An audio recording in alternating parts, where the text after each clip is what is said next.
dans le prochain épisode de Un si grand soleil. Tandis qu'Eve demande un service à Charles, Marc fait une proposition à Chloé. Attention, les paragraphes qui suivent contiennent des spoilers sur l'épisode d'Un si grand soleil diffusé demain soir sur France 2. Si vous ne voulez rien savoir, ne lisez pas ce qui suit. Jeudi 27 avril 2023 dans Un si grand soleil. Eve demande un service à Charles et au petit matin, Manu débarque chez Eve et lui reproche d'empiéter sur une enquête en cours. Cette dernière lui rappelle alors qu'ils ne sont plus ensemble et qu'elle n'a aucun conseil à recevoir de lui. Eve retrouve ensuite Virgile à l'agence. Ce dernier l'informe que la voiture qu'il a repérée à la manade appartient à une certaine Stephanie Burton. Bien qu'elle ne soit pas active sur les réseaux sociaux, Virgile sait qu'elle est vétérinaire et qu'elle a un cabinet en ville. Au commissariat, Manu se confie à Alex sur l'enquête sauvage de Virgile et Eve. Et autant dire que le capitaine Léonie n'a aucune envie de les voir massacrer son investigation. Pendant ce temps, Eve fait venir Charles à l'agence. Comme il travaille dans un cabinet vétérinaire, elle voudrait qu'il se renseigne sur Stephanie Burton. En parallèle, Becker convoque Manu. En effet, le commissaire aimerait qu'il donne un coup de main à Élise sur un dossier de recel de contrefaçon. Lorsque le policier répond que cela ne l'arrange pas trop, Becker comprend qu'il travaille encore sur l'affaire Delclos. Bien que le juge Laplace n'ait pas encore requalifié l'affaire en meurtre, Manu commence à avoir des doutes sur Fred Sauzet.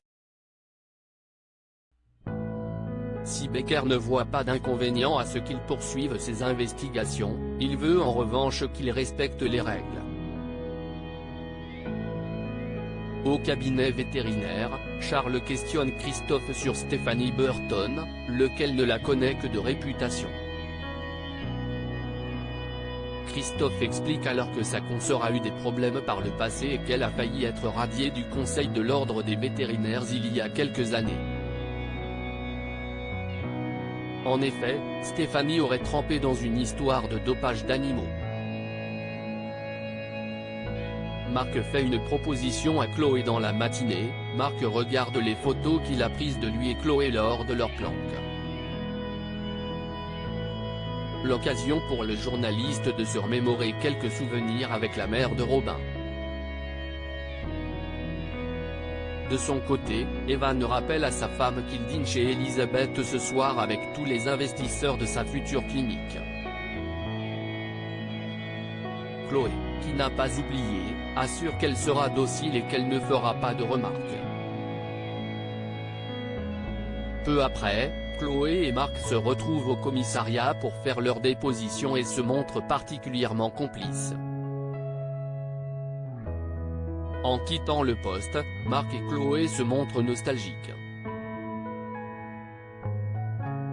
Leur vie étant désormais moins pimentée, ils en viennent à regretter leur soirée planquée. Pour prolonger ce moment à deux, ils décident ensuite d'aller boire un café au 101. En pensant aux anecdotes qu'elle lui a racontées sur son travail, Marc propose à Chloé d'écrire des chroniques judiciaires sur les coulisses du palais de justice. Le soir venu, Evan, Chloé, Laetitia, Laurine et François dînent chez Alain et Elisabeth. Lorsque le docteur Cresson informe ses convives que le poste de directrice adjointe de sa clinique sera attribué à Laurine, Laetitia peine à cacher leur surprise.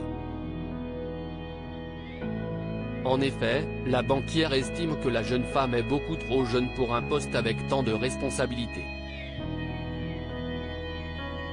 Cependant, Evan la trouve au contraire brillante et talentueuse. De retour à la maison, Chloé attend que son mari aille se coucher pour écouter un message que Marc lui a laissé sur son répondeur. Comme son rédacteur en chef est emballé par l'idée des chroniques judiciaires, Marc voudrait qu'elle fasse un essai. Chloé lui envoie alors un texto pour lui donner son accord.